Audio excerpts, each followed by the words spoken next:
Hello, Crystal Palace. Welcome to the Upper Norwood Library Hub's Library Live Lunch. This is a place to share positive and useful information from the local community, a chance to find out about elements of the community in greater depth, and just to keep us all connected during this time. So my guest today is James Robbins, who created the local business Crystal Pallets. So James, it's brilliant to have you today. Thanks for coming to chat to Hi, me. how you doing? Good. How are you? Good, thanks. Yeah, great. Yeah. Tell us a bit about Crystal Pallets. What is it and where did it come from? Well, it started off as a joke. So there was myself, my wife, and her brother and his wife in a, I won't name them, the Alma, but then we was in their garden, and we had a few too many perhaps on a sunny afternoon or evening, and come up with an idea between us, and it sort of evolved there. I don't think anyone can really claim coming up with the name. Obviously, it's a bit of a dad joke. So I was the only dad in the room, so essentially me. But yeah, so that's kind of how it came about. Then it's sort of like as cartwheeled, people have been involved. People sort of like then not involved, and then it's kind of a bit fluid. But in the last sort of year or so, it's really sort of changed to what it is today. And tell us what you actually do. Well, we obviously use pallets to create furniture and all kinds of things. Really, we've done everything from dog bowl holders to Wow. chest of drawers and TV stands, desks. Got another one on the go now, a big sort of large 6 foot by 4.5 foot roughly desk. Wow. Mainly people probably have seen us through the mud kitchens, which by far and away have been the biggest item that we make. All kinds, shapes and sizes. Obviously parents at the moment are appreciative of those. What is a mud kitchen? I meant to ask you this the other day and I forgot. Basically, it's an opportunity for a child to get as much mess in a limited amount of space, without sort of spreading it around a garden or any kind of space. So they can be used indoors. I've seen one indoors. So there's yeah, I really don't think they're using mud though indoors. Maybe they are. I don't know. Brilliant. And is that your most popular product? Yeah, but I think we're more or less making one and a half, maybe two a week, between myself and one other person, and it's a lot of fun, especially when. Well, in times gone by, in the recent past, when we've actually had contact with the child in question, it's been really great to see their reaction, because quite often it's a surprise or it's the birthday present or something like that. But to see their reaction, see how sort of happy they are, is kind of like makes every splinter and hammer whack worthwhile. Oh, ouch. So how long do they take to make? I mean, you said 1.5 a week and there's two of you. Yeah. Take us through the process a bit. It all depends on how much time we can squeeze into that, because other things going on, and where we've sort of had other projects happening. Obviously, we can't allocate a whole day. As it stands now, under lockdown, there's more time to be able to do this sort of thing. I then obviously got to balance out family life, and I've got a little one with my wife, so it's she's working from home as well, my wife. So it's kind of a bit of like I say, it's a bit of a trick to sort of like squeeze in a few hours. But she's been amazing in terms of how her support. So all those children running around sort of talking about their mud kitchens and how great they are should probably thank her as well, not just me. Brilliant. We've got some photos coming up on the live feed at the moment. So I definitely saw one. I think we've got a mud kitchen, and a few of the other photos of the things you've made, which is really cool. Tell us a bit about your ethos and where you get the materials from and things. The ethos is really sort of I had a bit of an awakening. I wasn't really sort of into the whole sort of upcycling, recycling, repurposing, whatever we want to call it. And then I kind of got sort of my eyes opened. I visited a company or charity actually in Croydon, and they, having spoken to them, they told me that they actually save I think it was 10 tons of timber every month from landfill. So that going into landfill and slowly rotting, putting CO2 into the atmosphere, is obviously contributing to a wider issue. And really sort of doing this in a way is kind of, not to be too dramatic, but it's kind of saving the earth. I sound silly sort of saying that, but it's kind of how I feel to a small extent. And I think it's important that we all sort of try and take steps like that. Thing is, if everybody looked after their own corner like that, then the world would be fine, wouldn't it? Yeah, pretty much. We've done bits and pieces in terms of other charities, like the Woodland Trust and putting money into that. I've recently had a link up with the Friends of Spar Hill Woods, and there's a lot going on there, and it's kind of like a very nice secluded little spot, which hopefully not many people now go and rush to, because my little one loves going around there and looking at the fairy houses. And I think it's important that we all sort of contribute. Yeah, I'd agree. So where do you get your materials from? Well, there's several places. We are blessed to have an amazing brewery not far from us on the Triangle. And you need to turn it around a little bit. I'm not sure it was visible enough. I do that. There's Simon. So Simon got in touch from Gypsy Hill, and he was very keen on sort of helping out, and he's been amazing. So I can pretty much, grab from there, which means obviously it doesn't end up going to landfill or whatever. There's also the guys on Westow Street, the DIY shop there, which have been really great there. The Yogi from there has been sort of great. He's been supplying, and also members of the public. We seem to be constantly getting, I've got a pallet here, or there's a pallet there. I dip in and out of the website emails, but there seems to be quite a few, which is great, because whenever we can, we'll go and grab them, but sometimes we can't, unfortunately.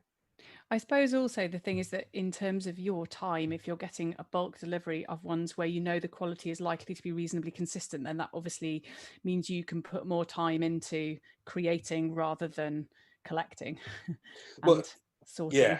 Yeah, I think it's only so many hours in the day, so it's if they come to us rather than us go to them, or we have. I think there's been times where I've had to go out hunting for pallets, and and sort of being in the car with my wife and the kids, and then seeing one and then going, oh, I have to remember that to come back because the car's full, and I have to then get the seats forward and so on to get it in. Other than that, I have to carry the ripsaw around and dismantle it other side of the road and chuck it all in the boot. Wow. But, not many people like that. That is quite an image. Doesn't take long, but it's a bit noisy. Wow. Brilliant. Just gonna let that settle for a minute, and we've got a couple of comments from people on the Facebook feed that I just want to pass on. So anybody who's watching on Facebook or YouTube, please do give us a shout if you've got any questions or any comments. I'll get James to answer them as we go along. So we have a comment from, apologies if I pronounce this wrong, Kriostai, who says this is great. And Christy. Christy, is that I pronounce it? Brilliant. Okay, thank you. And from Cherry, who says, how about garden or outdoor benches, tables, and integrated study tables? Yes, we have done those in the past. It's tricky at the moment, obviously, with creating those and then getting them where we need to, or where they're needed rather. There has been a number of inquiries during lockdown. The issue is sort of have been so busy with the mud kitchens. I'm going to blame the mud kitchens over and over again. Okay, so all those parents who have been banging on the door are demanding mud kitchens. I'm sorry, single people, your benches might have to wait a little bit longer. But yeah, we can do those. We can do planters. It's just a question of time, and I think I've got a couple of messages to get back to actually regarding benches and sort of L-shaped sofas and so on. But yeah, we can do all that. We have done all that in the past. But yeah, it's just a question of sort of getting out of this very busy moment. So that leads me on quite nicely to ask how things have changed in lockdown, how your business has changed. I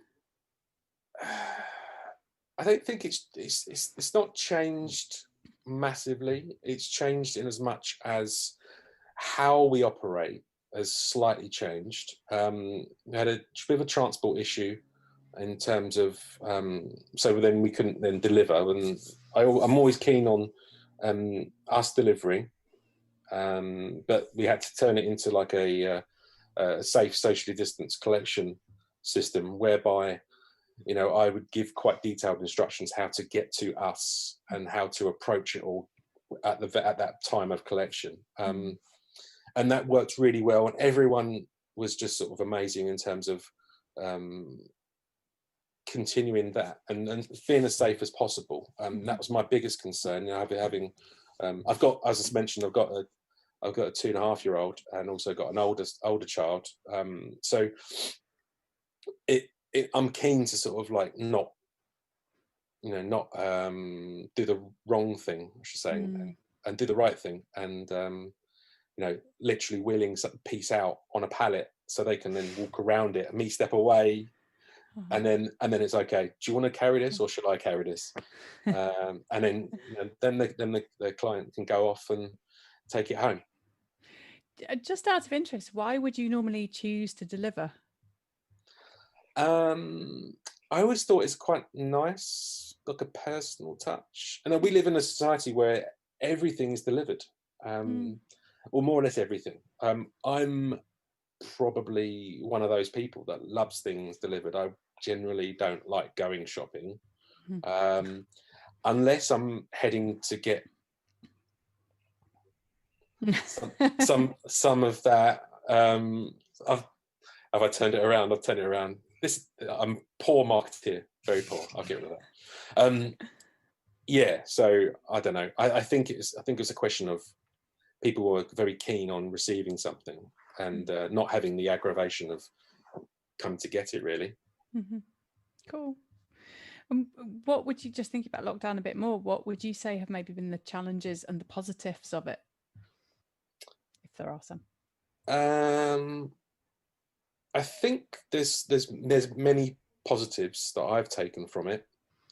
It's given us all a chance, I think, on a personal level anyway, to sort of reevaluate and reassess.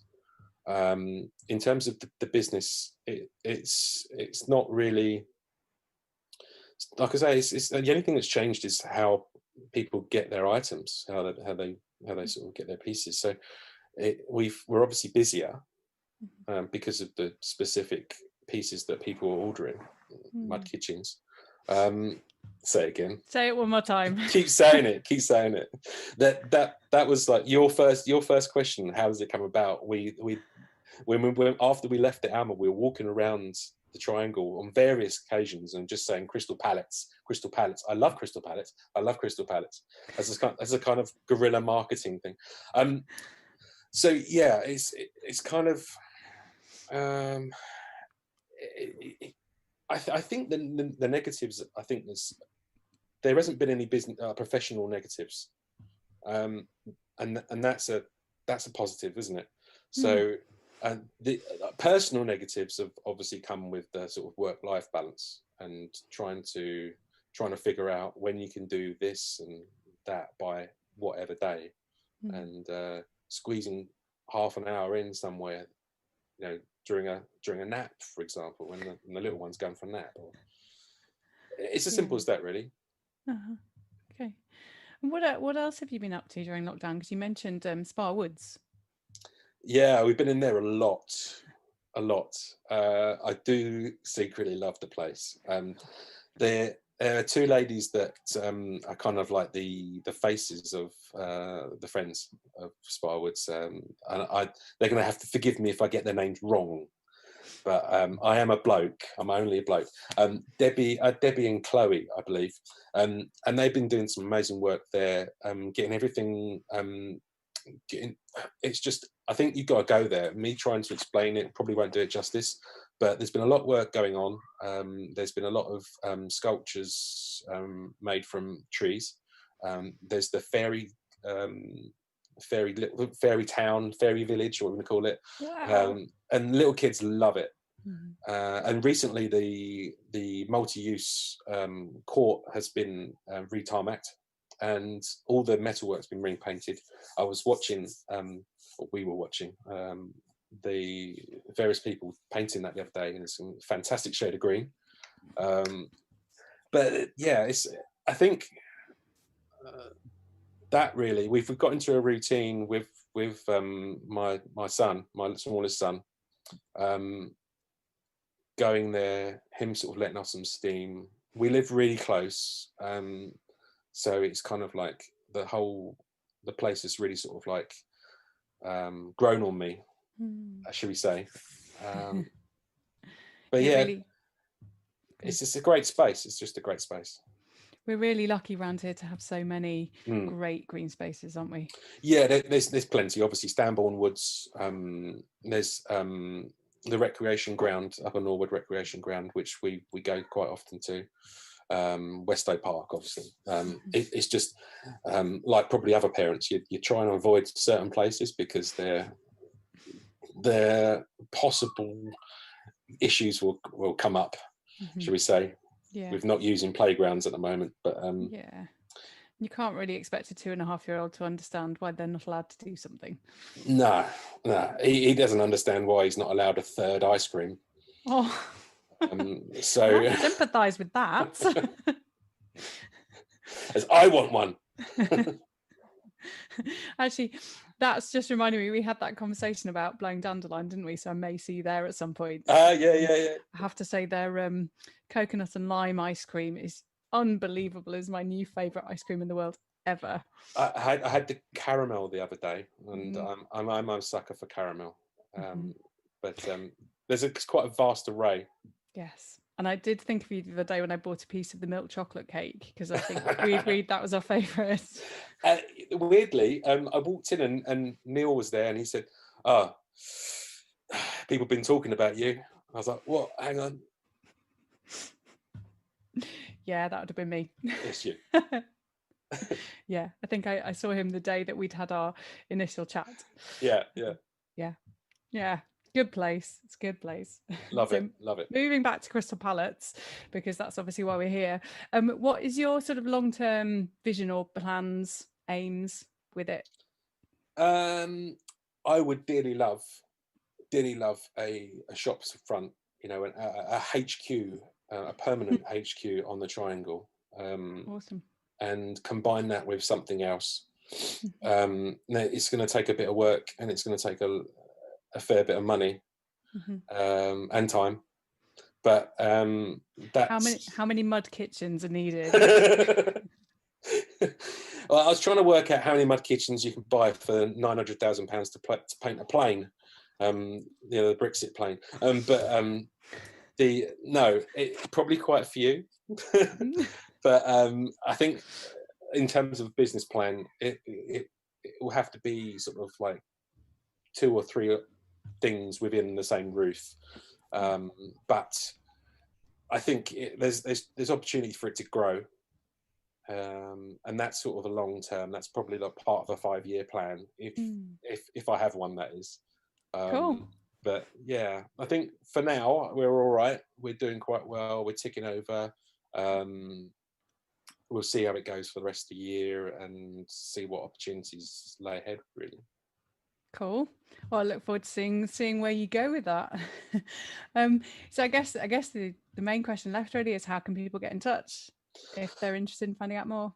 Well, we've got every single type of social media available to man and woman and child and animals, in actual fact. So there's also the website crystalpallets.com, which at this moment in time is going for a bit of a revamp. But you can message us through that. There's various other ways. I'm sure people can be creative. People can go to Blowing Dandelion and tell Neil that they want to speak to me. Would probably work quite effectively, actually, as well. It's probably the best way, in actual fact. or any other independent coffee shop that you may want to frequent in the Triangle. Yeah, perfect. Sounds good. Excellent. Thank you ever so much for coming on here and chat today, and for the amazing laughter. I really needed some laughter today. Thank you. No, thank you. So thanks guys for watching. If you have any questions for James, please do get in touch with him. If you fancy a mud kitchen or anything else, give him a shout and he'll put you on what sounds like quite a waiting list. Please do join us tomorrow at the same time, midday. We have Louise Armour, who is a reflexologist, and we'll be doing a kind of live demo of things that you can do at home ahead of her live stream on Saturday. So please do join us for that. Lots of other things on the live stream program, as I'm sure you know. If you don't, please do check it out. And if you haven't already liked the page or subscribed to the YouTube channel, please do that, because then you will get notified of the things that are coming up. And there's a lot, and it's all good stuff. What else do I need to tell you? So tonight we have Chris Dyke doing his first live stream through us, how to enjoy running. So it's particularly tips for people who are just starting running. He's been running a Couch to 5K program, but I'm pretty sure he was on the live lunch a couple of days ago. Very sensible advice. I'm sure it would be interesting and useful for runners of all levels. So that's 7 o'clock on the Upper Norwood Facebook and YouTube channels. And then the one other thing I need to say is that we have launched a new project funded by the Arts Council, which is called All Alone Together, looking at the effect of the pandemic on the local community. There's lots of really exciting strands to this. The first is that I am interviewing people, and those interviews will be edited into really short podcasts that will be available through the Library Hub at some point when we're able to reopen. And I just think it would be absolutely amazing to be able to hear people in their own voices and words talking about their just day-to-day life experiences of being in the pandemic. Last year, I was part of a performance that had been specially written but based on mass observation diaries in the Second World War, which was just ordinary people who'd been asked to write kind of accounts of what was going on. And it was really fascinating. It was a sort of the unexpected little details that were just so fascinating, and they're the things that I think that in another year or so we'll have all forgotten. So I would really love to capture people's just like the silly little details of what life is like in lockdown and things. So as a starting point, we would love you to fill in a very short survey, which is available on the Upper Norwood Library Hub webpage. It will take you literally less than 10 minutes. There's only 3 questions, I think maybe 4. And there's an option there to tick to say if you'd like to be interviewed. We're really keen to reach as many people as possible. The more people and the more diverse cross-section of the community we can reach, then the more that research can be used to help rebuild things going forward. So we'd be so grateful if you would just take a few minutes to fill in this survey and pass it on to anybody else local that you know. That'd be amazing. Thanks, everybody. Thanks, James. Amazing to talk to you. Thank you. Hopefully meet you in person in Blowing Dandelion at some point. So in the meantime, stay safe, everybody. Hopefully see you tomorrow. Take care. Bye.